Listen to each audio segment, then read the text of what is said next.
संत श्री लक्ष्मण दास जी महाराज रामायणी कहते हैं प्रयागराज महाराज राजा है, तो राजा के पास सिंहासन भी होना चाहिए, राजा के पास छत्र भी होना चाहिए, राजा के पास चमर भी होना चाहिए, राजा के पास रानी भी होना चाहिए, राजा के पास जो है मंत्री भी होना चाहिए, राजा के पास किला भी होना चाहिए, राजा के पास जो सैनिक भी होना चाहिए। तो प्रयागराज महाराज का सिंहासन कहाँ है, छत्र कहाँ है, चमर कहाँ है, किला कहाँ है, सैनिक कौन है, मित्र कौन है और रानी कौन है, सचिव कौन है, इसके बारे में गोस्वामी तुलसीदास जी महाराज रामचरितमानस में कहते हैं कि संगम सिंहासन सूचि सोहा अक्षत्र अक्षय बट मुनि मन मोहा।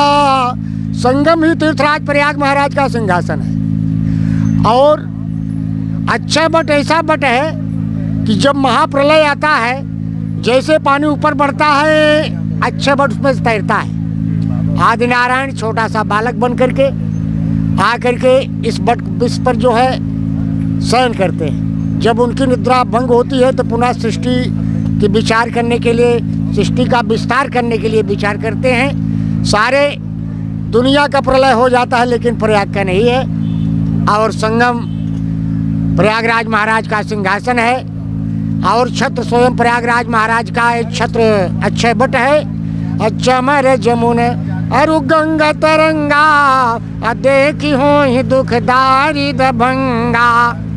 गंगा और यमुना का जो धारा है यही तीर्थराज प्रयाग महाराज का चमर है। सचिव सत्य ही इनके मंत्री हैं, क्योंकि अन्य क्षेत्र कृतम पापम तीर्थ क्षेत्र विनश्यति तीर्थ क्षेत्र कृतम पापम बज्जलेपो भविष्यत।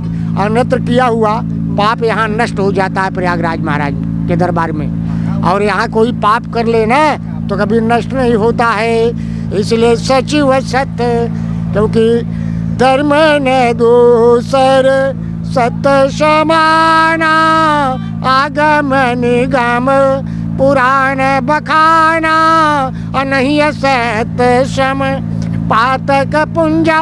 सत्य से बड़ा कोई धर्म नहीं है और असत्य बोलने से बड़ा कोई पाप नहीं है। तो सत्य ही प्रयागराज महाराज के मंत्री हैं और नारी इनकी श्रद्धा है। सचिव सत्य श्रद्धा प्रिय नारी माधव चरी समीत हितकारी। 12 माधव हैं प्रयागराज महाराज के दरबार में। बेनी माधव, बट माधव, अक्षय माधव, मनोहर माधव, बिंदु माधव, अस माधव, संकटहरण माधव, अनंत माधव, शंख माधव, चक्र माधव, गदा माधव, पदम माधव। किला कहाँ है प्रयाग महाराज का? क्षेत्र यगम गढ़ गाढ़ सुहावा सपने नहीं प्रतिपैचिन पावा। जो अपार जो क्षेत्र दिखाई दे रहा है यही तीर्थराज प्रयाग महाराज का किला है। पूरा विश्व आ जाए प्रयाग की भूमि में समा जाए, इतना बड़ा किला है। असे न सकल तीर्थ बर वीरा। देखिए कथा कहते कहते अघाता नहीं हो। बिल्कुल बिल्कुल प्रभु अनंत, हरि कथा अनंता, और अनंत है प्रभु की कथा, और जितना कहे उतना कम है और जितने मुख से कही जाए उतनी अनंत है।